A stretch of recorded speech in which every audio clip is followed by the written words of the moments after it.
Hello, എല്ലാവർക്കും നമസ്കാരം. Day to day കിച്ചണിലേക്ക് എല്ലാവർക്കും സ്വാഗതം. അപ്പോൾ ഇന്ന് ഞാൻ ചെയ്യുന്നത് ഒരു ബ്രേക്ക്ഫാസ്റ്റിൻ്റെ റെസിപ്പിയാണ് കേട്ടോ.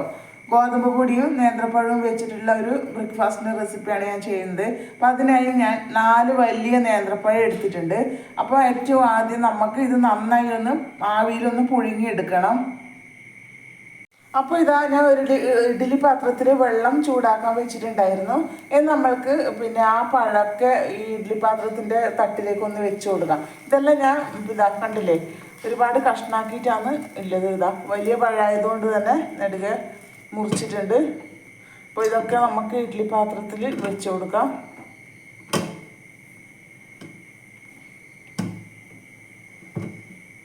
ഇത് അടച്ച് വെച്ചിട്ട് നമുക്കിതൊന്ന് പുഴുങ്ങിയെടുക്കാം.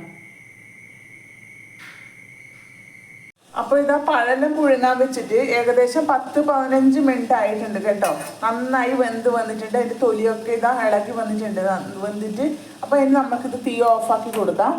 ഇനി ഇത് ഒരു പാത്രത്തിലേക്ക് മാറ്റി കൊടുക്കാം. അതിന് ശേഷം നമുക്ക് ചൂടാറിയതിന് ശേഷം അത് കൈ വെച്ചിട്ടോ മിക്സിയിലോ കൈ വെച്ച് പിന്നെ ചെയ്യുന്നതിനെക്കാട്ടി നല്ല മിക്സിയുടെ ജാറിലേക്ക് പിന്നെ അത് നമുക്ക് വെള്ളം ഒഴിക്കാണ്ട് ഇങ്ങനെ അരഞ്ഞ് കിട്ടൂല. അപ്പോൾ അതിന് നമുക്ക് അരഞ്ഞ് കിട്ടുന്ന രീതിയിൽ വെള്ളം ഒഴിച്ചിട്ട് അത് നന്നായി ഒന്ന് അരച്ചെടുക്കണം കേട്ടോ. അപ്പോൾ ഇതാ ഞാൻ വേറെ പാത്രത്തിലോട്ട് മാറ്റാൻ പോവുകയാണ് കേട്ടോ. അപ്പോൾ നല്ല ചൂടാണ്. ഒരു ഫോർക്കോ സ്പൂണോ വെച്ചിട്ട് വേണം ഇത് എടുത്തിട്ട് മാറ്റാൻ, അല്ലെങ്കിൽ കൈ നല്ലോണം പൊള്ളും.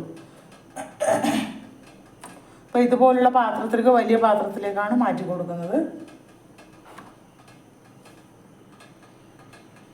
അപ്പോൾ ഞാൻ ഈ പഴം പുഴുങ്ങിയെടുത്തതിന് ശേഷം ഒരു ഇളം ചൂടോടെ പിന്നെ ഇതൊക്കെ നന്നായിട്ട് ഇതാ മിക്സിയിലല്ല കേട്ടോ, ഞാൻ ഇതൊന്നും അരച്ചെടുത്തിന്. ഇതാ ഈ ഒരു ഇടികല്ല് വെച്ചിട്ടാണ് ഞാൻ ചെറിയ ചൂടോടെ പിന്നെ എല്ലാം ഇങ്ങനെ ഉടച്ചെടുത്തിട്ടുള്ളത്. അപ്പോൾ ഇനി നമ്മൾക്ക് ഇതിലേക്ക് പിന്നെ ഗോതമ്പ് പൊടി ചേർത്ത് കൊടുക്കാം. അപ്പോൾ നമ്മൾക്ക് എത്രയാണോ പൊടി ആവശ്യമുള്ളത് അതിന് കണക്കായിട്ടുള്ള പൊടി നമ്മൾക്ക് ചേർത്ത് കൊടുക്കാം. അപ്പോൾ ഞാൻ ഈ ഒരു കപ്പ് അളവിനാണ് ഗോതമ്പ് പൊടി എടുത്തിട്ടുള്ളത്. അപ്പോൾ നമ്മൾക്ക് ഇത് ഒരുമിച്ചിട്ടിട്ട് കുഴച്ചെടുക്കാനും പാടില്ല. ഇത് കുറേശ്ശെ ഇട്ടിട്ട് വേണം കുഴച്ചെടുക്കാൻ. അത് നമ്മൾക്ക് കുഴക്കുന്നതിൻ്റെ വഴിക്ക് ഇച്ചിരി വെള്ളം കൂടെ ഒഴിച്ചിട്ട് കൊടുത്തിട്ട് വേണം പിന്നെ കുഴച്ചെടുക്കാൻ, അല്ലെങ്കിൽ ഒരുപാട് കട്ടിയായി പോവും.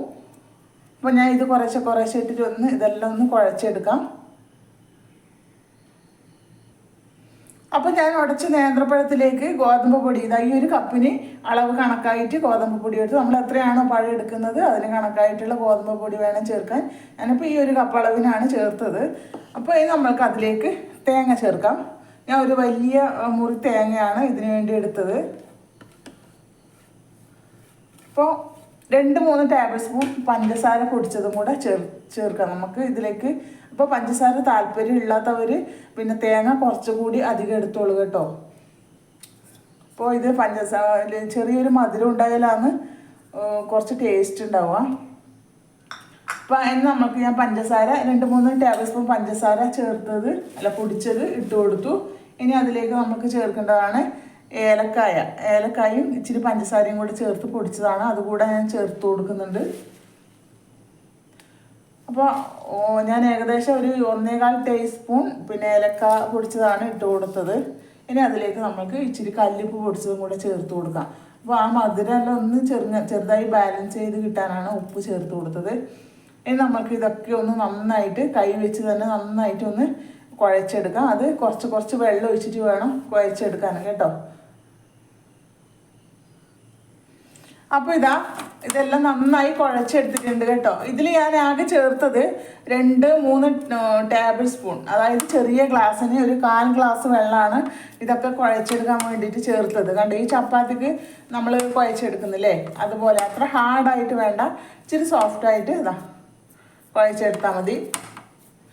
അപ്പോൾ ഇത് നമുക്കിനി ചെറിയ ബോൾസായി എടുക്കാം. ഞാൻ ഈ ഒരു വലുപ്പത്തിലാണ് എടുക്കുന്നത്. അപ്പോൾ കൈക്ക് ഇച്ചിരി വെളിച്ചെണ്ണ തടിയിട്ട് നമ്മൾക്ക് ബോൾസ് ആക്കുന്നതാണ് നല്ലത്. ഇങ്ങനെ ഒട്ടിപ്പിടിക്കാൻ ചാൻസ് ഉണ്ട് ചെറുതായിട്ട്. നമുക്ക് ഇതേപോലത്തെ ഒരു ബോൾസായി എല്ലാം ചെയ്ത് ഇതിൽ മീഡിയം സൈസിൽ ബോൾസായിട്ട് നമുക്ക് എല്ലാം ഒന്ന് ഉരുട്ടിയെടുക്കാം കേട്ടോ. അപ്പോൾ ഇതെല്ലാം ബോൾസാക്കി എടുത്തിട്ടുണ്ട്. എനിക്ക് ഏകദേശം 18 ബോൾസാണ് ആക്കാൻ പറ്റിയത് കേട്ടോ. അപ്പോൾ നമുക്ക് ഇതിൽ ചെറുതായിട്ട് ആക്കുന്നുണ്ടെങ്കിൽ നമുക്കതിൻ്റെ ഇരട്ടിയായിട്ട് കിട്ടും. അപ്പോൾ ഞാൻ ആ എടുത്ത അളവിന്, അതായത് 250 ഗ്രാം ML കപ്പിന് പിന്നെ ഗോതമ്പ് പൊടിയാണ് എടുത്തത്, 4 വലിയ നേന്ത്രപ്പഴം. അതിന് കണക്കായ അളവ്, ആ അളവിന് ആകുമ്പോൾ നമ്മൾക്ക് ഇത്രയും ബോൾസ് കിട്ടും. അപ്പോൾ ഇതിൽ കൂടുതൽ നിങ്ങൾക്ക് തയ്യാറാക്കണമെന്നുണ്ടെങ്കിൽ അതിന് കണക്കായിട്ടുള്ള നേന്ത്രപ്പഴം പിന്നെ ഗോതമ്പ് പൊടി എടുത്താൽ മതി കേട്ടോ. അപ്പോൾ ഇതിന് നമ്മൾക്കൊരു ഇഡ്ഡലി പാത്രത്തിൽ വെച്ച് കൊടുക്കാം. അപ്പോൾ ഞാൻ വെള്ളം തിളക്കാൻ വെച്ചിട്ടുണ്ട് ഗൈസ്, അതിൻ്റെ ഒച്ചയാണ് കേൾക്കുന്നത്. ഇത് നമുക്ക് അതിലേക്ക് മാറ്റി കൊടുക്കാം. അപ്പോൾ നമുക്ക് ഓരോന്നായിട്ട് നമ്മൾക്ക് ഇഡ്ഡലി പാത്രത്തിലേക്ക് വെച്ച് കൊടുക്കാം. അപ്പോൾ ഇതിന് ഒരുപാട് വേവൊന്നും ഇല്ല. അപ്പോൾ ഏകദേശം ഒരു 10-20 മിനിറ്റ് വേവിച്ചെടുത്താൽ മതി. കാരണം നമ്മൾ നേന്ത്രപ്പഴം പുഴുങ്ങിയെടുത്തതാണല്ലോ. അപ്പോൾ അതിൻ്റെ പേരിൽ പിന്നെ ഒരുപാട് വേവിച്ചെടുക്കണ്ട. അതായത് 10-20 മിനിറ്റ് മതിയാവും ഇതിൻ്റെ വേവ്. അപ്പോൾ ഇതെല്ലാം നമുക്കിതിലേക്ക് ഒന്ന് വെച്ച് കൊടുക്കാം. അങ്ങനെ നമ്മുടെ നേന്ത്രപ്പഴവും പിന്നെ ഗോതമ്പ് പൊടിയൊക്കെ വെച്ചിട്ടുള്ള നല്ല ഹെൽത്തി ബ്രേക്ക്ഫാസ്റ്റ്, കൊഴുക്കട്ട എന്നും പറയാം, റെഡി ആയിട്ടുണ്ട് കേട്ടോ. അതാ ഏകദേശം 10-20 മിനിറ്റ് കഴിഞ്ഞിട്ടുണ്ട്. അപ്പോൾ നമുക്കിതൊരു പാത്രത്തിലേക്ക് മാറ്റി കൊടുക്കാം.